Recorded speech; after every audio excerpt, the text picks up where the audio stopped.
Desil 1 sampai 5 yang belum menerima PBI cukup besar, yaitu sebesar 54 juta jiwa lebih. Sementara desil 10, desil 6 sampai 10 dan non desil, nanti mohon ini BPS bisa menjelaskan lebih rinci, mencapai 15 juta lebih. Nah, inilah ada masalah-masalah waktu itu yang kita temukan setelah kita mengukur menggunakan DTSEN.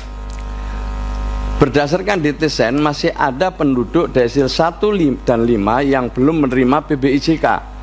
Sementara sebagian desil 6 sampai 10 masih tercatat sebagai penerima. Desil 1 sampai 5 yang belum menerima PBI cukup besar, yaitu sebesar 54 juta jiwa lebih. Sementara desil 10, desil 6 sampai 10 dan non desil, nanti mohon ini BPS bisa menjelaskan lebih rinci, mencapai 15 juta lebih. Itu yang sebelah kanan bisa dilihat, di mana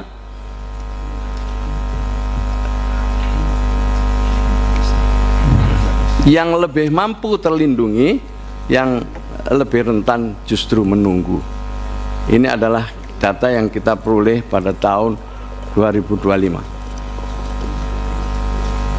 Oleh karena itulah kemudian kita mencoba untuk memanfaatkan desil ini dengan asumsi bahwa desil ini belum sepenuhnya sempurna. Kita masih perlu melakukan ground check lebih luas lagi, karena di tahun 2025 itu kami hanya mampu meng-ground check hanya 12 juta KK lebih, padahal seharusnya lebih dari 35 juta KK. Maka itulah kita kemudian kerjasama dengan daerah untuk melakukan verifikasi dan validasi cepat. Tetapi saya rasa itu masih belum cukup, dan seharusnya harus ada lagi suatu upaya yang lebih nyata sehingga data kita makin tahun makin akurat. Berdasarkan DTSEN terus mengalami pemutakhiran, semakin lama akan semakin akurat. Penetapan desil yang lebar memperlihatkan tingkat inclusion error dan exclusion error yang lebih tinggi. Secara bertahap pemanfaatan desil akan disesuaikan seperti apa yang kami gambarkan di dalam layar itu. Desil 1, 2 nanti sekolah rakyat, desil 1 sampai 4 program keluarga harapan, desil 1 sampai 4 sembako, dan seterusnya. Tetapi ini masih tahun 2025, arah kita ke depan nanti program keluarga harapan dan sembako akan difokuskan kepada desil 1 dan 2. Jika alokasinya masih ada, maka akan dinaikkan kepada desil 3 dan 4. Maka itu di dalam keputusan kami di tahun 2025 ini masih kita beri kesempatan desil 5 untuk memperoleh PBIJKN. Tetapi dalam skenario kita ke depan, pada akhirnya nanti kita pusatkan atau kita fokuskan pada desil 1, 2, 3, dan 4. Ini sebelum dan sesudah April 2025 sampai dengan Januari atau sampai Januari 2026. Pada tahun 2025 itu ada pengalihan secara bertahap dari bulan Mei 2025 di Januari dan 2026, membuat inclusion dan exclusion error turun signifikan. Exclusion error adalah orang yang seharusnya mendapatkan PBI tapi tidak mendapatkan PBI, sementara inclusion error itu adalah orang yang seharusnya tidak mendapatkan PBI malah justru mendapatkan PBI. Jadi alhamdulillah sebenarnya kalau kita berpedoman pada desil, errornya semakin kecil.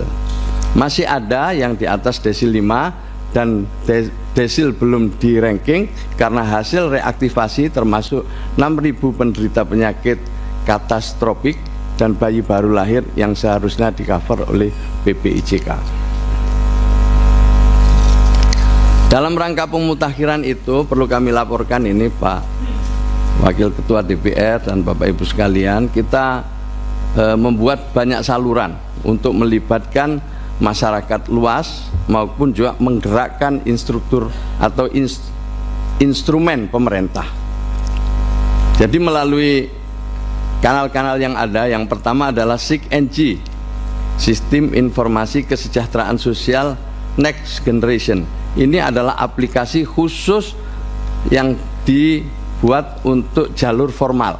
mulai dari tingkat RT, RW, tetapi operatornya adalah di kelurahan atau di desa dan di Dinsos. Kami juga memiliki aplikasi cek bansos yang ini dibuka secara luas untuk masyarakat bagi yang ingin usul atau sanggah terhadap seluruh bansos yang dimiliki oleh pemerintah. Kami juga melakukan ground check bersama BPS dan Pemda untuk memudahkan masyarakat menjangkau proses pemutakhiran. Kami juga membuka call center 021171 yang beroperasi selama 24 jam, dan sejak bulan Februari tahun ini kami membuka WA lapor bansos yang ini juga disiapkan operator untuk merespon seluruh usulan atau sanggahan dari masyarakat.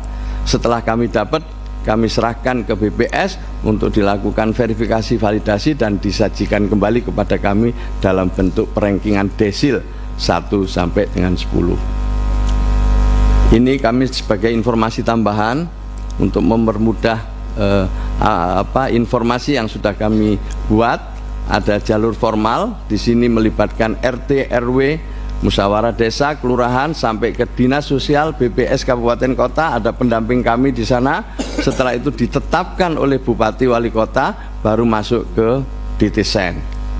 Aplikasinya cek bansos juga sama begitu, dilakukan verifikasi lewat proses kelurahan desa, baru masuk DTSen, baru masuk ke BPS. Jadi kami melibatkan daerah sejak awal dan melibatkan masyarakat secara luas. Inilah reaktivasi. Jadi ada Dinas Sosial melakukan verifikasi tingkat kesejahteraan pengajuan reaktivasi apakah masih layak atau tidak.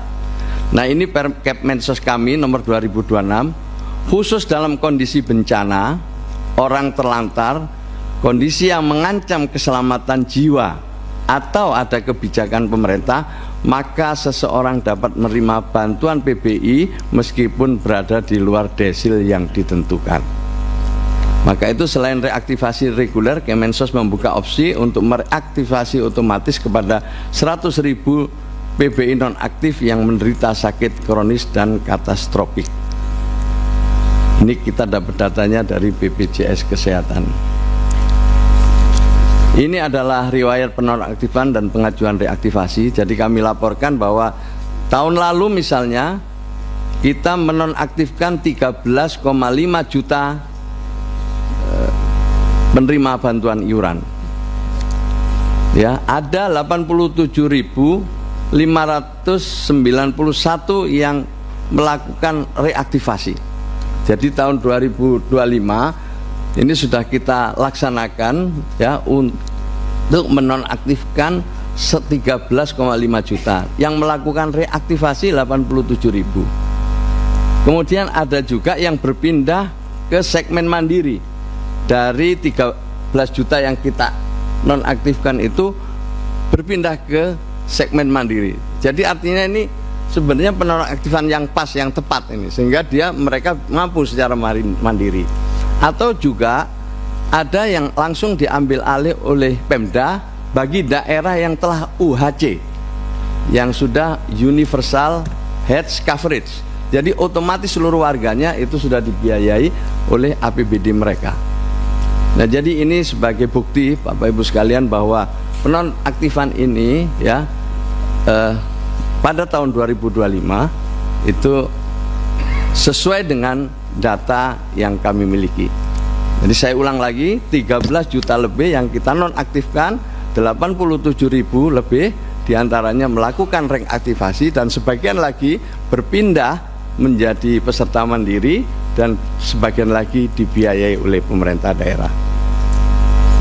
Ini sedikit gambaran tentang peserta yang kita nonaktifkan.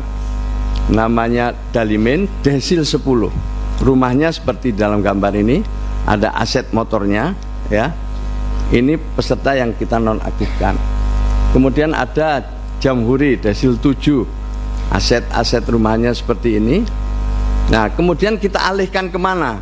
Jadi ini banyak yang menganggap kan kayaknya ini dikurangi. Tidak ada yang dikurangi, tapi direalokasi. Dia realokasi kemana? Misalnya ini ke Apendi. desil 1. Ini baru di Januari 2026. Kondisi rumahnya seperti ini.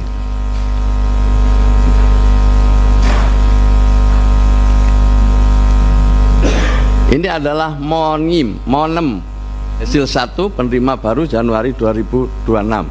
Kondisi aset rumahnya seperti ini.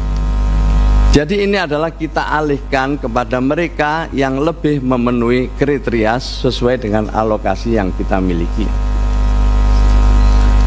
Bapak Ibu sekalian yang saya hormati, terakhir ini sebagai catatan, yang pertama adalah upaya-upaya perbaikan dan percepatan.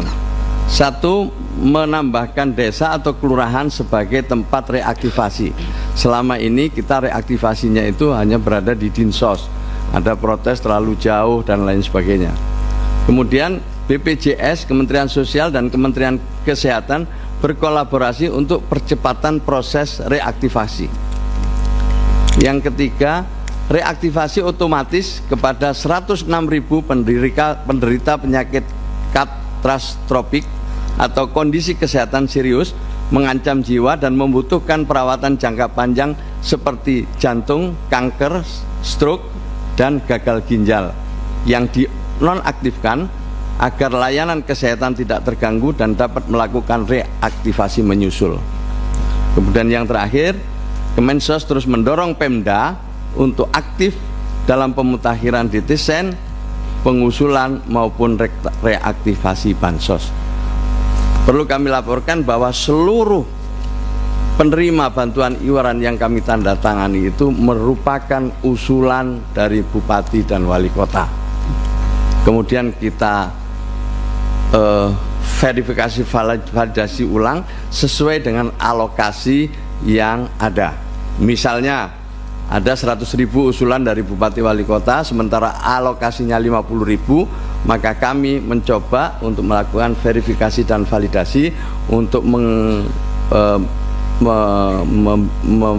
memilih 50.000 dari 100.000 tersebut. Inilah kira-kira yang dapat kami laporkan, kurang lebihnya kami mohon maaf. Wassalamualaikum warahmatullahi wabarakatuh.